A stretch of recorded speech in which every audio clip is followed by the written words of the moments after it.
ओम नमः शक्ति शिवाय। डियर डिवाइन सोल्स, आप अभी जिस पर्सन के बारे में सोच रहे हैं वो आपके बारे में क्या सोचते हैं और उनकी आपके लिए फीलिंग क्या है।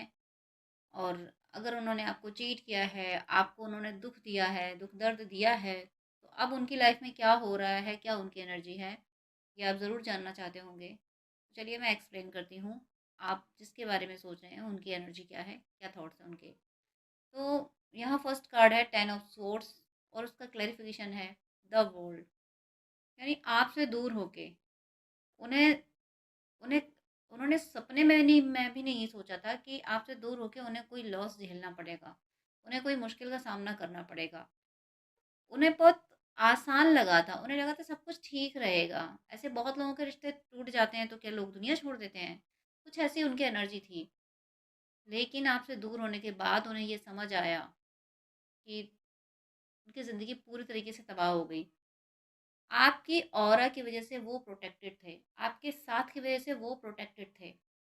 जैसे ही वो आपसे दूर हुए, वैसे ही उनके जो चीटर्स थे, उनके जो कार्मिक थे, वो सब उन पे इतने ज़्यादा हावी हुए कि एक के बाद एक के बाद एक हर किसी ने पे उन्हें ब्लेम करना शुरू कर दिया। उन्हें बहुत बुरा बोलना, उन्हें अब्यूज़ करना शुरू कर दिया, जितना बुरा उन्हें बोला जा सकता था। ऐसे लोगों ने भी उनको बहुत बुरा बोला जो कभी इनको जवाब नहीं देते थे, जो कभी इनसे तेज़ आवाज़ में बात नहीं करते थे, जो इनसे कभी नज़र नहीं मिलाते थे, बड़ा अदब से पेश आते थे। ऐसे लोगों तक ने इनको बहुत, बहुत बुरी तरीके से इनकी इंसल्ट की है। ये आपके जाने के बाद हुआ है, आपसे दूर होने के बाद हुआ है। इनका ये कार्मिक अकाउंट था, जब तक आप इनके साथ रहते, ये प्रोटेक्टेड रहते। कोई इस लेवल पे इनको चीट नहीं कर पाता, इस लेवल पे इनकी इंसल्ट नहीं कर पाता। बट ये इनका कर्म अकाउंट था, ये इनको फेस करना था। इसीलिए डिवाइन ने इनको आपसे दूर किया। अब दूर चाहे आपको अपनी मर्ज़ी से हुए होंगे, लेकिन आप अपनी मर्ज़ी से नहीं हो सकते क्योंकि आप ये वीडियो देख रहे हैं। आप अपने पर्सन की एनर्जी जानना चाहते हैं तो आप अपनी मर्ज़ी से दूर नहीं हुए होंगे, आप मजबूरी से दूर हुए हैं क्योंकि जब ये पर्सन आपके साथ नहीं आ रहा तो आप करते क्या? इसलिए आप दूर हुए। फिर भी इस परिस्थिति में भी जब आपका पर्सन इतने दर्द से गुज़रा, तब भी आपने इस पर्सन को प्रोटेक्ट किया। हो सकता है आपका पर्सन दुःख दर्द में है, ये बात आपको पता चल रही हो, तो आपने फिर भी डिवाइन से प्रे किया। आप जो हेल्प कर सकते थे तो आपने अप्रोच किया उनको कि काश उनकी कोई हेल्प करे। आपने, मुझे लगता है, फाइनेंशियली उनकी हेल्प की है और ईश्वर से मिन्नतें माँगी हैं। मुझे बहुत बहुत ज़्यादा एनर्जी फ़ील हो रही है यहाँ पे क्योंकि द एम्प्रेस उनका उसका clarification 6 of sword then ace of cups. तो ज़रूर आपने अभी भी उनका साथ दिया है, कितना भी उन्होंने कुछ भी किया हो, कितना भी पेन दिया है, लेकिन आपने साथ नहीं छोड़ा उनका। एनर्जी से आप अभी भी उनके साथ हैं और मुझे ऐसा लग रहा है उनके कर्म क्लियर होने में आप उनका साथ दे रहे हो। कर्म क्लियर मीनिंग हो सकता है आप उनको पूजा पाठ का फल दे रहे हो और उनको जो इविल आई लगती है, इविल आई उनके आसपास होती हैं, ये जो कार्मिक काउंट होते हैं, कार्मिक लोग होते हैं, उनसे भी आप फाइट कर रहे हो एनर्जी से। आप कार्मिकों को भगाने के लिए कुछ मंत्र जप वगैरह कर रहे हो, किसी और रिलीजन से हैं तो निगेटिव एनर्जी को खत्म करने के लिए जो रिचुअल्स आपके रिलीजन में होते हैं वो कर रहे हो। और आप ओवरऑल आपने उनको हर समय सपोर्ट दिया, हर समय, और आपकी वजह से ही उनको डिवाइन ब्लेसिंग्स मिली हुई थी। उनकी लाइफ में प्रॉस्पेरिटी भी आपकी वजह से ही थी। बट मुझे ऐसा फील हो रहा है कि यहाँ एनर्जी आ रही है कि कोई कोई कार्मिक अकाउंट आया, कोई पर्सन जो कार्मिक था वो आया आप दोनों के बीच में और उसने उसने आपके प्यार पे, क्या कहूँ, एक तरह से डाका डालना हुआ। ये पर्सन आपका प्यार, आपकी प्रॉस्पेरिटी थे, आप इनका गुड लक थे, आप दोनों एक दूसरे के लिए बने थे, लेकिन बीच में कोई पर्सन आया जो इनको ज़बरदस्ती अपने तरफ ले गया, जिसने इस तरीके के रिचुअल्स किए, इस तरीके से इनका ब्रेन वॉश किया कि इनको अपनी तरफ ले गए। उसके बाद भी उसके बाद भी आपने इनको सपोर्ट करना नहीं छोड़ा, आप किसी और के नहीं हुए। अगर ये छोड़ के आपको गए तो फिर आपने ये कह दिया कि जब मैंने एक पर्सन को इतना प्यार दिया उसके बाद भी मुझे बदले में प्यार नहीं मिला, तो इस दुनिया का प्यार मुझे चाहिए नहीं। फिर मुझे सिर्फ ईश्वर चाहिए। आप डिवोशन के पाथ पे चले गए और आपके पर्सन अपना कार्मिक अकाउंट क्लियर करने चले गए। उनकी उनके पास जो प्रॉस्पेरिटी थी वो आपकी वजह से थी। तो वो प्रॉस्पेरिटी कहीं न कहीं उनके बहुत बड़े-बड़े लॉसेस हुए। जो भी पर्सन ज़िंदगी में आया उसने बहुत ज़्यादा मनी लॉस कराया। हो सकता है अगर इनकी आपके अलावा किसी और से शादी हो गई थी, आपसे ये इन्होंने कमिटमेंट दिया था और आपसे शादी नहीं कर पाई थी, किसी और से शादी करनी पड़ गई, तो वहाँ वो जो मैरिज हुई वो एक फाइनेंशियल डील थी। एक तरह से जैसे कि तुम ये शादी कर लो तो हम तुम्हारे लिए ये कर देंगे। कि पैसे के पॉइंट ऑफ व्यू से भी इनकी ये शादी हुई है। अगर आपको छोड़ के इन्होंने किसी और से शादी की है तो वो पैसे के पॉइंट ऑफ व्यू से की है। वो जो भी पर्सन है मुझे एक फ़ीमेल फ़ील हो रही है कि वो काफ़ी रिच थी और इस वज़ह से इन्होंने उससे शादी कर ली या उसको कमिटमेंट दे दिया। जो कुछ भी हुआ वो पैसे की वज़ह से हुआ और इनको ये नहीं पता कि इनकी लाइफ़ में प्रॉस्पेरिटी आपकी वज़ह से थी।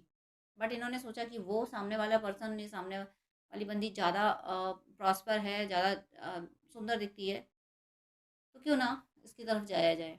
तो उससे अट्रैक्ट होके ये उधर गए, लेकिन आपकी दुआएँ आपको पता था ये पर्सन सही नहीं है, क्योंकि आपको ये पता नहीं कि आपने कितनी शिद्दत से इनको चाहा। आप जैसा कोई इनको प्रेम कर नहीं सकता। इसलिए आपको पता था कोई आप जैसा प्यार इनको दे ही नहीं पाएगा। ये जा रहे हैं बस अट्रैक्शन में तो कोई बात नहीं। उसके बाद भी फिर आपने ईश्वर से प्रेयर यही की कि इनको सलामत रखना और इनके सामने सच्चाई लाना। ऐसी प्रे आप करते रहे और इन्हीं प्रार्थनाओं का नतीजा है कि जो सेटबैक उन्होंने झेला, जो दर्द उन्होंने बहुत ज़बरदस्त झेला। 10 ऑफ सोर्ड्स का दर्द आप समझ सकते हो कि इनका इनका दिल छलनी हो गया। एक के बाद एक आपको छोड़ के गए ना, उम्मीदें जगाई थी उस पर्सन ने इनके दिल में कि हम ये करेंगे तुम्हारे लिए, वो करेंगे। और वहाँ जाके इनको समझ आया कि उसने तो इनके लिए कुछ नहीं किया, बल्कि इनके पास जो था वो भी ये गँवा बैठे। ये अपनी स्पिरिचुअल प्रैक्टिसेस गँवा बैठे। ये अपनी स्पिरिचुअल ऑरा मतलब जो डिवाइन ऑरा थी, जो पॉजिटिव ऑरा थी, ऑरा तक ये गँवा बैठे। सब कुछ इनका नुकसान हुआ, फिज़िकल और स्पिरिचुअली दोनों तरीके से इनका नुकसान हुआ। किसी लायक नहीं रहे ये। लेकिन आपका सपोर्ट, आपकी प्रार्थनाओं ने, ये आपसे कनेक्टेड थे, ये आपका लक थे, ये एक तरह से डिवाइन यहाँ कह रहे हैं कि ये आपकी प्रॉस्पेरिटी थे, ये आप ही थे, ये आपकी धरोहर थे। और ये धरोहर किसी और की हो जाए ये ईश्वर को भी बर्दाश्त नहीं, ये भगवान को भी बर्दाश्त नहीं था। तो यहाँ पे भगवान की एनर्जी है कि भगवान का ये मैसेज है, इनको उन सारी परिस्थितियों से ओवरकम करने की स्ट्रेंथ दी गई। इनको इस काबिल बनाएगा वो जो आप जो भी क्रियाएँ कर रहे हैं, मारक मंत्र वगैरह जो कुछ भी कर रहे होंगे, उससे इनमें इतनी स्ट्रेंथ आई कि अब ये वो जो लॉसेस इनको हुए, वो जो इनका ब्रेन वॉश किया गया, उन फंदों से ये निकल पाए। इनको दर्द हुआ है, इस समय ये अपने निशानों को गिन रहे हैं, अपने निशानों को देख रहे हैं कि देखो इसने मुझे ये चीट किया था तो कितना दर्द हुआ था। वो अपने ज़ख्मों को कुरेद कर रहे हैं, अपने ज़ख्मों को देख रहे हैं। ये ज़ख्म है ना इस चोट का है, ये ज़ख्म ना ये चोट लगी थी, ऐसा-ऐसा मुझे पेन मिला था। वो सब ये देख रहे हैं और अंत में ये सुकून भी पाते हैं ना, ये फ़ील भी होता है कि चलो एट लास्ट मुझे समझ आई, एट लास्ट मुझे असली चेहरा दिखा लोगों का। एट लास्ट मैं जीत पाया या जीत पाई। और अब मुझे अपनी जर्नी को, अपनी ज़िंदगी को अपने तरीके से डिज़ाइन करना है। इस एनर्जी में आपके पर्सन इन प्रेज़ेंट हैं। इस समय आपके पर्सन इस एनर्जी में कि अब मुझे अपनी ज़िंदगी को अपनी तरह से डिज़ाइन करना है। पास्ट में जो हो गया सो हो गया। पास्ट में मुझे नहीं समझ थी, कोई बात नहीं। और उ उस टाइम समझ नहीं थी, लेकिन वो लर्निंग तो मैंने ले ली ना। अब वैसी गलतियाँ मेरे से दोबारा नहीं होंगी। उन गलतियों के लिए इन्होंने तौबा कर लिया। आपको छोड़ के किसी और को चुन लिया। ये गलती इनसे अब दोबारा तो नहीं होगी, क्योंकि इन्हें ये समझ आ गया कि आप जैसा कोई हो नहीं सकता। और यहाँ पे 6 queen of swords and clarification the fool. एक तो क्वीन ऑफ सोर्ड्स ऐसी इतनी लॉजिकल एनर्जी, इतनी क्विक रिएक्शन वाली एनर्जी इनकी आने वाली है, किसी की आ चुकी है, किसी की आने वाली है। और ये जो क्विक रिएक्शन वाली एनर्जी है, इतनी लॉजिकल एनर्जी, अभी तक क्या करते थे ये जो इनके आसपास के कार्मिक पर्सन थे, उन पे ये अपना दिमाग नहीं लगाते थे। इन्हें ये लगता था ये मेरे रिश्ते हैं, ये इंसान हैं, ये बड़े सच्चे हैं, बड़े अच्छे हैं, ये जो कह रहे हैं इनकी इच्छाएं पूरी करो। अभी तक ये करते थे, लेकिन अब इन्होंने दिमाग लगाना शुरू किया जब धोखा खाया। ऐसा ही होता है, इंसान जब धोखा खाता है ना, तब कहते हैं दूध का जला छाछ भी फूक के पीता है। वो करना इन्होंने शुरू कर दिया। और जब से ये ऐसा कर पा रहे हैं, या किसी के पर्सन आने वाले टाइम में ऐसा करेंगे कि भाई आप दुनिया पे विश्वास नहीं करना, आप कोई कितना भी अच्छा से अच्छा हो उस पे विश्वास नहीं करना, क्योंकि इनको ऐसे लोगों ने चीट किया, जो मैंने बताया कि इनके सामने तेज आवाज में भी बात नहीं करते थे, बड़ा अदब से पेश आते थे। और ऐसे लोगों ने इनकी वो इंसल्ट की जो कोई कर नहीं, ऐसे तो दुश्मन इंसल्ट नहीं करता जैसी ऐसे लोगों ने इंसल्ट की। तब से इनको समझ आया कि किसी पे विश्वास तो करना ही नहीं है, कोई भी कभी भी बदल सकता है।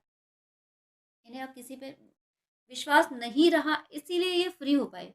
विश्वास की वजह से ये अटैच थे लोगों से, रिश्तों से अटैच थे।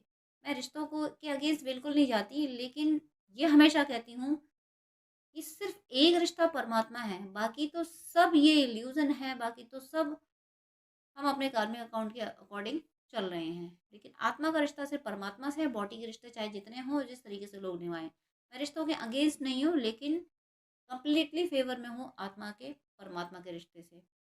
तो जब इन्होंने ऐसा करना शुरू किया है कि रिश्तों को, उनको जितनी उनकी वैल्यू है ज़िंदगी में, उतनी ही वैल्यू देना शुरू की। उतनी ही वैल्यू क्या, इनके आस-पास के जो लोग रहे हैं, वो वैल्यूएबल रहे ही नहीं। उन्होंने इनको कभी वैल्यू दी ही नहीं। तो इन्होंने डिसाइड कर लिया कि मेरी ज़िंदगी में अब वही पर्सन वैल्यूएबल रहेगा, जिसकी ज़िंदगी में मैं वैल्यूएबल हूँ रियल में। फ़रेब में नहीं, दिखने से नहीं, उसकी एक्टिविटी में समझ आना चाहिए, उसके उसके दिल में मेरी वैल्यू होनी चाहिए। ऐसे लोग ही अब मेरी ज़िंदगी में रहेंगे, जिनको मेरी ज़रूरत नहीं, मुझे उनकी ज़रूरत नहीं। मुझे ज़िंदगी में सच्चे लोग चाहिए, मुझे झूठे फ़रेबी लोग नहीं चाहिए। इस एनर्जी में जब ये आए हैं, जब इन्होंने दो टूक यानी कट टू कट जवाब देना शुरू किया है, दो टूक जवाब देना शुरू किया है, कि किसी ने पहले कोई इमोशनल इनको कर देता था, आँसू बहा दिए तो ये बड़े पिघल जाती थी कि अरे नहीं ऐसा नहीं है, ये वगैरह तो दुनिया भर का रहम करने लगते थे। कि इनको ये समझ आया कि ये आँसू है ना, जिन आँसुओं पे ये रहम करते हैं, फिर वो बंदा इन्हीं को नुकसान पहुँचाता है। इनके साथ ऐसे भी इंसिडेंट हुए होंगे कि अगर इन्होंने जिस कंपनी में जहाँ कहीं ये जॉब करते हैं और अपने फ्रेंड्स को किसी को जॉब दिला दिया, तो उसी फ्रेंड ने जिसको ये लेके गए, उसी ने इनकी जड़ें काटी। वही इनके अगेंस्ट हो गया। इनके आस-पास मुझे कोई पर्सन ऐसा फ़ील नहीं हो रहा है, जिसने इनको दिल से सपोर्ट किया हो। कोई ऐसा पर्सन नहीं है इनके आस-पास। ये बात जब इनको समझ आई है, किसी को आने वाली है, तब जाके ये हर किसी को उसी की टोन में जवाब देना शुरू कर रहे हैं। डायमंड कट्स डायमंड, तब जाके ये द फूल की एनर्जी में आ रहे हैं, यानी तब जाके ये हैप्पीनेस, पीस फ़ील कर पा रहे हैं। तब जाके ये डिवाइन पे ट्रस्ट कर पा रहे हैं कि हे ईश्वर, तुमने बचा लिया, तुम हो। एक वो होता है ना, किसी का गला दबा हुआ है, दम घुट रहा है, वहाँ पे घुटन हो रही है, और अचानक से कोई उसको निकाल ले वहाँ से, और फिर जो सुकून की सांस होगी, दम घुट रहा था और उस घुटन भरी जगह से निकाल लिया गया अचानक से, फिर जो सुकून की सांस लेता है पर्सन, मुझे वैसी सांस लेते हुए फील हो रहे हैं ये, वैसा सुकून मुझे फील हो रहा है इनका। और ये सिर्फ हो पा रहा है आपके इनर वर्क से, आपकी भक्ति से। आप जो भी, आपको जिसको भी ये वीडियो मिला है, आपने अपने पर्सन को बिल्कुल ऐसे चाहा है जैसे कोई एक सती चाहती है। सती मतलब अ, माता सीता जैसे थी, कि मुझे किसी और के उसमें नहीं जाना है, मुझे किसी और का नहीं होना है। मैंने एक बार एक इंसान को चुन लिया तो चुन लिया, ये मेरा है तो ठीक है, नहीं तो मेरा तो ईश्वर है। आप इस एनर्जी वाले पर्सन हो, इसीलिए आपके पर्सन यहाँ तक पहुँच पाए हैं कि सारे ये जो थर्ड पार्टी हैं, जो कुछ भी हैं, कार्मिक बोलो चाहे थर्ड पार्टी बोलो, उनसे बाहर निकल पाए। कार्मिक और भी होते हैं, लेकिन थर्ड पार्टी लव के पॉइंट ऑफ व्यू से आ जाते हैं, वो भी होते कार्मिक ही हैं। तो उनसे उनको ये दो टूक जवाब दे पा रहे हैं। और इसी वजह से जब ये इस एनर्जी में आए हैं, जब क्वीन ऑफ सोर्स की एनर्जी में आए हैं, मतलब किसी की गलत बात बिल्कुल बर्दाश्त नहीं करना, क्विक रिएक्ट करना। अभी तक हो सकता है ये रिस्क टेकिंग नहीं थे, इन्हें थोड़ा डर लग जाता था कि अगर मैंने किसी से ऐसे बोल दिया तो उसे खराब लग जाएगा। अब ये नहीं सोचते हैं। अब इनको ये समझ आ गया है कि जो गलत कर रहा है उसको गलत बोलना पड़ेगा, वरना फिर लोग तुम्हें नहीं जीने देंगे। ये बात इनको समझ आ गई है। और इसी वजह से अब ये अपने फाइनेंशियल स्टेबिलिटी पे फ़ोकस कर पा रहे हैं, और ये मान पा रहे हैं कि इनकी ज़िंदगी में प्रॉस्पेरिटी तब तक थी जब तक आप थे। आप आपने काफ़ी इनके लिए प्रेयर की थी, बहुत कुछ किया था, इसलिए ये प्रॉस्पर थे। ये बात इनको अब समझ आने लगी है। अब ये आपको एक ये गॉड गिफ्ट के रूप में आपको देख पाते हैं। और ये आपसे एक न्यू बिगिनिंग करना चाहते हैं। ये जो सेपरेशन चल रहा है, उसको, इस साइकिल को कंप्लीट करना चाहते हैं, इसको ख़त्म करना चाहते हैं। और ये आपसे न्यू बिगिनिंग इसलिए करना चाहते हैं क्योंकि इनको ऐसा एहसास होने लगा है कि आपसे इनका इनका कोई पास्ट लाइफ का कनेक्शन है। आप आपसे जो इनका इनका लव है वो दूसरों से इन्होंने फ़ील नहीं किया, किसी और से इन्होंने कभी ऐसा फ़ील नहीं किया। भले ये थर्ड पार्टी में गए, किसी भी रिश्ते में गए, लेकिन वहाँ इनको ऐसा प्यार नहीं मिला जैसा आपसे आपके साथ हुआ। आपके साथ जो कनेक्शन फ़ील होता था वैसा किसी के साथ नहीं हुआ इनको कनेक्शन फ़ील। इसीलिए ये पूरी दुनिया से मुझे डिटैच होते हुए दिख रहे हैं। ये स्पिरिचुअलिटी की ग्रोथ में जाते हुए, और स्पिरिचुअलिटी की ग्रोथ में जाने के साथ-साथ में ट्रू लव की ट्रू लव को अचीव करने की तरफ जाते हुए मुझे दिख रहे हैं। यानी 9 ऑफ पेंटिकल्स के क्लैरिफिकेशन में 8 ऑफ कप्स, देन टेम्परेंस, यानी डिवाइन इनको, ये इन्होंने कितना भी दर्द झेला जब ये धोखा खा के, इनकी बर्दाश्त के जो बाहर हुआ था धोखा, उसमें जो दर्द इनको हुआ था, उस समय भी डिवाइन इनके साथ थे, बट डिवाइन उस समय एक्शन नहीं ले रहे थे। इसलिए नहीं ले रहे थे क्योंकि वो पेन इनको इनको बनता था, वो पेन इनको झेलना था, तभी इनको सबक मिलना था। इसलिए डिवाइन ने वहाँ कुछ नहीं किया, लेकिन इतना सँभाला इनको कि ये हताश, निराश इतने ज़्यादा ना हो जाएँ कि कोई गलत निर्णय ले बैठें। उत उस लेवल पे जाके डिवाइन ने तो इनको सँभाला कि इसको इस ये पर्सन कहीं इतना निराश ना हो जाए कि भई मुझे दुनिया में नहीं रहना। लेकिन इतना सपोर्ट भी नहीं किया कि डिवाइन ने इनके आँसू पोंछे हों। डिवाइन ने कहा कि तुमने गलती की है, अब अपने आँसू खुद पोंछो। एक तरह से इनको स्ट्रॉन्ग बनाया। ये नज़र रखी डिवाइन ने कि ये कोई गलत निर्णय ना ले लें। लेकिन इतना प्यार भी नहीं लुटाया कि गलती करके और तुम्हें एहसास ही ना हो। गलती की है तो उसका एहसास करो। तुमने गलत सिलेक्शन किया है तो उसका एहसास करो। उसका अंजाम भुगतो। वो इन्होंने भुगता है। और इसी वजह से अब ये अपनी लाइफ में, यानी आपसे अपने रिश्ते को बैलेंस में लाने के लिए फिर से आपकी तरफ बढ़ रहे हैं। ये कार्मिकों से, थर्ड पार्टी से सबसे डिटैच हो गए, यानी मटीरियलिस्टिक जो भी अ, रिश्ते नाते जो कुछ भी हैं, उन सबको साइड करके, भले ही दिखने में रहे, भले ही दुनिया की नज़र में भले ही रहें, बहुत प्योर के पर्सन के साथ तो ऐसा हो रहा है कि आपके पर्सन को रिश्ते वो जो हैं आस-पास उनके कार्मिक वगैरह, वो दिखने भी नहीं चाहिए, वो उनकी ज़िंदगी में रहने नहीं चाहिए, वो 3D में भी उनको छोड़ने को तैयार हैं। और बहुत से ऐसे भी हैं जिनके पर्सन के सामने हो कोई बात नहीं, लेकिन मेरे दिल में तुम्हारी कोई जगह नहीं है। तो आपके पर्सन के दिल में किसी भी कर्म की कोई जगह नहीं है, किसी से अभी ये कनेक्ट हो रही है, किसी से आने वाले टाइम में ये रेजोनेट करेगा कि आपके पर्सन कंप्लीटली, आप फ़ील कर पाएँगे कि उनकी ज़िंदगी में प्रायोरिटी अगर कोई है तो सिर्फ़ आप हैं। और बॉटम ऑफ द डेक में स्टार का आना, उनकी विश फुलफिलमेंट आप हो, हर विश वो आपके लिए माँगते हैं। आपसे एक जो आपसे उन्हें जो हीलिंग मिलती है वो किसी से मिली ही नहीं। आपसे जो क्यों मिलती है कि आपसे ही हीलिंग मिलती है, किसी और से उन्हें हीलिंग मिलती ही नहीं। हर कोई एनर्जी शक करने आता है उनकी, बट उन्हें एनर्जी सिर्फ़ आप देते हो। तो आपने जिस तरीके से अभी तक उनको एनर्जी दी है, चाहे टेलीपैथी से दी हो, चाहे आपने मैसेज किए हों, किसी भी तरीके से आपने अगर उनको एनर्जी दी, जो उनको लिए पूजा-पाठ की हैं, तो वो करते रहिए आप। आपकी आपके एफ़र्ट से आपके एफ़र्ट से ही आपके पर्सन सही डायरेक्शन में आ पा रहे हैं। आप जो प्रेयर्स कर रहे हैं वो सुनी जा रही हैं। वो डिवाइन उन प्रेयर्स को एक्सेप्ट कर रहे हैं। आप जिस पाथ पे अभी चल रहे हो चलते रहिए। थोड़ा-सा फाइनेंशियल इनको स्ट्रेस है। वो इसलिए है क्योंकि जो थर्ड पार्टी थी, जो भी कार्मिक थे, उन सब ने इनका फाइनेंशियल लॉस ज़्यादा किया और ऊपर से ये दिखाया कि मैं जब तुम्हारी ज़िंदगी में आया हूँ, तब से तुम्हारी ज़िंदगी में प्रॉस्पेरिटी आई, तब से तुम्हारी ज़िंदगी में खुशियाँ आई हैं। मेरे मेरे आने से पहले तुम्हारी ज़िंदगी में कुछ नहीं था। कुछ भी नहीं थे। इस तरीके की चीज़ें उसने दिखाई हैं, लेकिन आपकी एनर्जी ने उनको जो सपोर्ट किया है, आपने जो प्रे किया है, उससे आपके पर्सन की इस अवेकनिंग को कोई थर्ड पार्टी, कोई पर्सन, कोई कार्मिक ये रोक नहीं पाया कि ये थर्ड पार्टी कार्मिक का असली चेहरा ना पहचान सकें और आपकी आपकी वैल्यू ना समझ सकें। इस बात को कोई रोक नहीं पाया। इन्हें थर्ड पार्टी कार्मिकों के सबके सबकी एनर्जी पता चल गई, सबकी इंटेंशन पता चल गई कि कोई इनको प्यार देने के लिए इनकी ज़िंदगी में नहीं है। इनकी ज़िंदगी में कोई ऐसा व्यक्ति जो इनको प्यार दे, वो सिर्फ़ आप हो। ये बात इनको किसी के व्यूअर के पर्सन को समझ में आ गई, किसी के आने वाले टाइम में आने वाली है। ओवरऑल आप देखेंगे कुछ टाइम में, अगर आपको ऐसा लग रहा है कि आपका किसी काम में दिल नहीं लग रहा है, ऐसा लग रहा है कि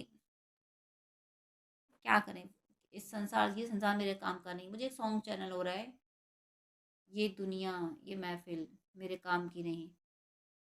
यही एनर्जी आपके पर्सन की, अगर ये सॉन्ग आपको सुनाई भी दे रहा है या कहीं लिखा देकर कहीं लिरिक्स इसके लिखे दिख रहे हैं, तो ये चैनल आपके लिए, ये सॉन्ग आपके लिए है। ये आपके पर्सन की एनर्जी है कि उन्हें ये लग रहा है कि इस दुनिया में कुछ भी ऐसा नहीं है जो मेरे लिए हेल्पफुल हो। दुनिया से बाहर अगर कोई है परमात्मा, वो मेरे लिए हेल्पफुल है, और अगर दुनिया की बात करें तो सिर्फ मेरा पर्सन। ये आपको अच्छे से आपकी वैल्यू समझ गए हैं, और अब एक उस मौके की तलाश में हैं कि एक वो मौका मिल जाए जब ये आके आपको सच्चाई बता दें, आपको बोल दें कि देखो, मैंने बहुत बड़ी गलती कर दी और उस गलती का मुझे एहसास हो गया। ये बात बोलने का एक मौका ढूँढ रहे हैं। डिवाइन से ये प्रे कर रहे हैं कि हे ईश्वर, मुझे एक मौका दे दो जो मैं अपने पर्सन को ये सब बता सकूँ। मैं बोल सकूँ कि मुझे मेरी गलती का एहसास हो गया है। मैं जान चुका हूँ, मैं जान चुकी हूँ कि तुम कितने सच्चे थे और मैंने तुम्हें कितना गलत समझा। यहाँ पे थर्ड पार्टी और कार्मिकों के द्वारा पेन तो ज़बरदस्त मिलता हुआ मुझे दिख रहा है। बहुत ज़्यादा थर्ड पार्टी ने आतंक मचाया है और कार्मिकों ने पेन दिए हैं। लेकिन एट लास्ट थर्ड पार्टी कार्मिकों को जो डस्टबिन में जाना होता है तो वो गए हैं। थर्ड पार्टी कार्मिक सब डस्टबिन में पड़े हुए हैं, डिस्ट्रॉय हो चुके हैं, क्योंकि आपकी एनर्जी ने इन्हें सपोर्ट किया। आपने आपने इनके अलावा किसी और को क्लेम नहीं किया, तो डिवाइन आपके साथ रहे। जो पॉजिटिव एनर्जी, जो ट्रू लवर्स अपने केवल अपने पर्सन को ही मैनिफेस्ट करते हैं, केवल अपने पर्सन को ही चाहते हैं, वो ये सोच लेते हैं कि ये पर्सन है तो ठीक है, नहीं तो फिर मेरा ईश्वर, ये पर्सन मिल गया तो ज़िंदगी दुनिया में इसके साथ रहेंगे, नहीं तो फिर मैं अपने ईश्वर के साथ खुश हूँ, मैं अपने भगवान के साथ खुश हूँ। ऐसी जो एनर्जीज होती हैं, ऐसी जो सोल्स होती हैं, उन वो अपने पर्सन को पाने के लिए प्रे करें या ना करें, भगवान उस पर्सन को सारे ज़माने से छीन के लाते ही हैं और ऐसी दिव्य आत्माओं को देते ही हैं। तो आप ऐसे ही कोई सोल हैं जिन्होंने दिल से अपने पर्सन के अलावा किसी और को एक्सेप्ट नहीं किया है। तो आपके लिए डिवाइन ने आपके पर्सन को किसी और का नहीं होने दिया। जिन लोगों के साथ गए थे, जिनको अप्रोच किया था, उनके थ्रू ज़बरदस्त पेन मिला आपके पर्सन को, और आपके पर्सन को समझ आ गया कि उन्होंने सच्चे प्यार को ठुकरा के एक आर्टिफिशियल लव को अप्रोच किया है, तो उनके साथ ये होना ही था। इसलिए अब आपका वो ट्रू लव पहचान चुके हैं, और within some days, 9 to 10 days आपके पर्सन आपके लिए कोई गिफ्ट ला सकते हैं, या आपसे पूछ सकते हैं कि क्या तुम्हें ये गिफ्ट चाहिए? क्या मतलब ये गिफ्ट में कैसा लगेगा, या तुम्हें क्या चाहिए? इस तरीके की बातें वो पूछ सकते हैं। वो आपको कोई गिफ्ट ऑफ़र कर सकते हैं। उनका म उनका उन्हें ऐसा लग रहा है कि उनकी प्रॉस्पेरिटी ऑफ हो और वो आपको कुछ दे नहीं पाए। तो कुछ देना शुरू किया जाए, कुछ दिया जाए आपको। आपको कुछ गिफ्ट देने का वो प्लान कर रहे हैं। सोच रहे हैं कि आपके लिए बेस्ट गिफ्ट कौन-सा होगा। तो मेरी शुभकामना है कि मुझे तो पता है ना कि आपके लिए बेस्ट गिफ्ट वो खुद ही हैं। वो खुद ही आ जाएँ, यही बेस्ट गिफ्ट है। तो मैं तो ईश्वर से यही प्रार्थना करती हूँ, हे ईश्वर, ये वीडियो जिनको भी मिला है, आप ही इन व्यूअर को ये गिफ्ट दे दीजिए कि इनके पर्सन इनकी ज़िंदगी में हमेशा के लिए ला दीजिए। इन सब का यूनियन जल्दी करा दीजिए, और ईश्वर की ऐसी ही कृपा आप सब पे बरसती रहे, और आप आप सदा खुश रहें, और आप सब अच्छे काम करें। कहीं कहीं आप मिसगाइड ना हो, कहीं आप भ्रमित ना हो। आपका सात्विक मार्गदर्शन सदा ईश्वर करते रहें, और आपकी भक्ति प्रतिपल बढ़ती रहे। ऐसे ही मैं आप सबके लिए प्रार्थना करती हूँ। आप सब सदा खुश रहें और हमेशा यूनाइटेड रहें, अपने डिवाइन से और अपने पर्सन से हमेशा यूनाइटेड रहें। God bless you.